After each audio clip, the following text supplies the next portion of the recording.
ఇస్తా. మీరు రాను రాను కరెంటు వినియోగం విపరీతంగా పెరుగుతుంది. మనం సోలార్ విండ్ ఎనర్జీ కూడా తయారు చేసుకోవచ్చు. మీ ఇంట్లోనే మీరు కరెంటు ఉత్పత్తి చేసుకోవచ్చు. మీ వ్యవసాయ పంప్ సెట్ పెట్టుకుంటే అక్కడనే కరెంటు ఉత్పత్తి చేసుకునే అవకాశం ఉంటుంది.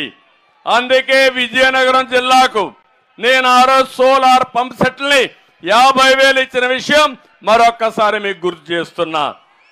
ఇలాంటి వినూత్నమైన కార్యక్రమాలకు ఆ రోజే ముందుకు పోయాం.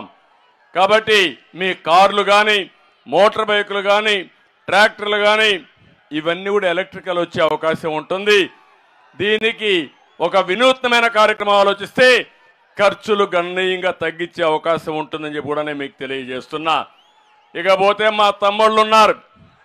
ఏం తమ్ముళ్ళు, కొంతమంది మందిబాబులు కూడా ఉన్నారు.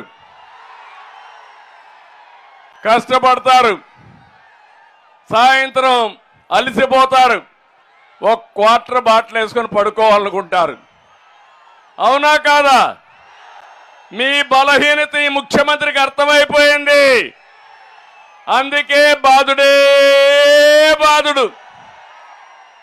50 రూపాయలు ఎంత తమ్ముడు? ఇప్పుడు క్వార్టర్ బాటిల్ 200. 150 రూపాయలు ఎవరికి పోతున్నాయి?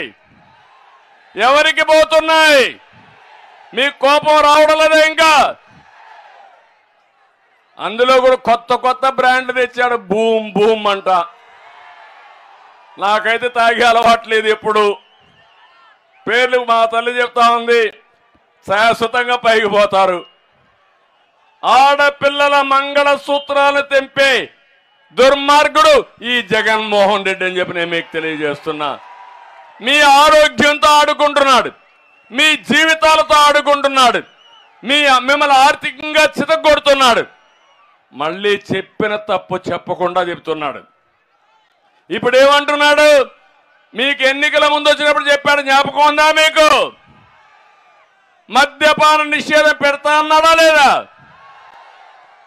నేను మద్యపాన నిషేధం చేయకపోతే మీ ఓటు అడగని చెప్పాడా లేదా? ఇప్పుడు ఆ మాట ఎత్తున్నాడా? ఓటు అడిగే హక్కుందా ఇతనికి? కాదు. మీరు రాబోయే 25 ఏళ్ళు తాగుతానే ఉండాలంట. 25,000 కోట్ల రూపాయలు అప్పు తెచ్చాడు. ఒకవేళ మగవాళ్ళు తాకపోతే బలవంతంగా తాగిస్తారు. బానిసత్వం అలవాటు చేసే మనస్తత్వం ఈ ముఖ్యమంత్రి అని చెప్పి కూడా నేను మీకు తెలియజేస్తున్నా. అంతేకాకుండా ఈరోజు ఇలాంటి కార్యక్రమాలు మనం చూస్తే చెత్త మీద కూడా పన్నేశాడు. ఎక్కడ చూసినా విపరీతమైన అనర్థాలకు దారితీశాడు. ఈరోజు దేశంలోనే పెట్రోల్ డీజిల్లో అధికంగా ఉండే రాష్ట్రంలో నెంబర్ 1 మంది, అత్యధికంగా రైతుల అప్పుల్లో ఉండే రాష్ట్రం నెంబర్ 1 మంది. జగన్ ఒక అప్పుల అప్పారావు. 13 లక్షల కోట్ల రూపాయలు అప్పు చేశాడు. ఎవరు కడతారు? జగన్మోహన్ రెడ్డి కడతాడా? ఓడిపోతే ఎక్కడికి బారిపోతారో తెలియదు, పట్టుకు రావాల మళ్ళా మనం. కానీ 13 లక్షల కోట్లు మనమే కట్టాలి. అవునా కాదా అని మిమ్మల్ని అడుగుతున్నా. ఇంకో పక్కన గంజాయి డ్రగ్స్ లో మాత్రం మనమే టాప్. మీరు ఒక విషయం గుర్తుపెట్టుకోవాలి.